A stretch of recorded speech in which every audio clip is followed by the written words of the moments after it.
Hi students, today we continue the poem O Captain, My Captain. In the previous class, you got a clear picture of the background of the poem and also the explanation of first stanza. Hope all of you have understood it very well. In the first stanza, we could see that the speaker expresses his relief that the ship has reached its home port at last.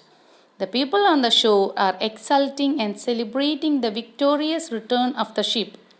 Here, the speaker reveals that his captain's dead body is lying on the deck. Now, let's get into the second stanza. O captain, my captain, rise up and hear the bells. The speaker asks the captain to rise up and hear the bells of victory, which are ringing for him. Rise up, for you the flag is flung, for you the bugle trills. Bugle is a brass musical instrument like a small trumpet, generally without keys, and it's used for military signals. Trills means play musical notes alternately. Bugle trill is a short burst of notes from a bugle horn, often made to signify military victory. For you, bouquets and ribbon wreaths. Wreaths means arrangement of flowers, leaves, or stems tied in a ring. For you, the shows are crowding. People have brought flowers and bouquets for celebrating the victory.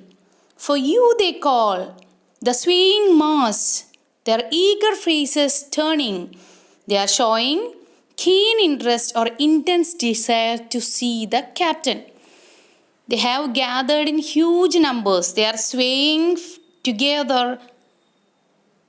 They are standing together and swaying together from one side to another.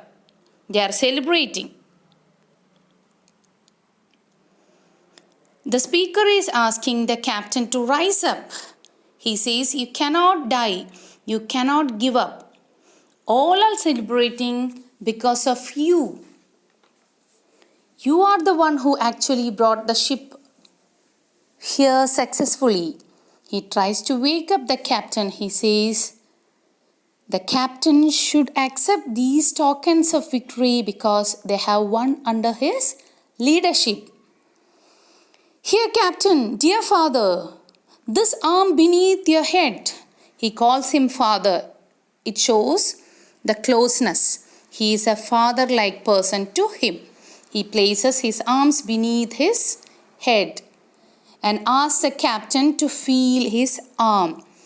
He keeps his arm under captain's head.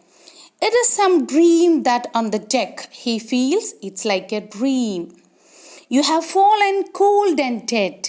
The captain has fallen cold and dead. The speaker feels it's like a dream. The most often repeated phrase in the second stanza of the poem is a reference made to the captain for you. It is repeated 5 times. Through this repetition, the poet wishes to highlight who is the hero of the story and who brought the victory to them. This literary technique is called repetition. It is the repeating of a word, line, or stanza throughout the poem. Captain is repeated multiple times throughout the poem.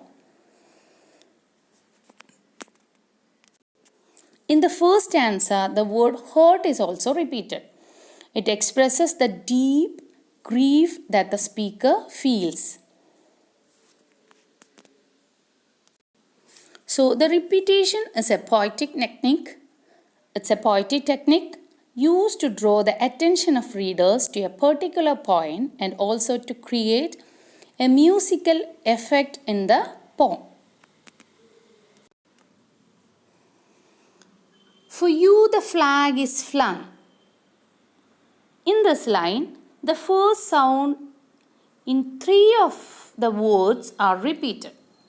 This is an example of alliteration. Alliteration is a poetic device in which a number of words having the same first consonant sound occur close together in a series.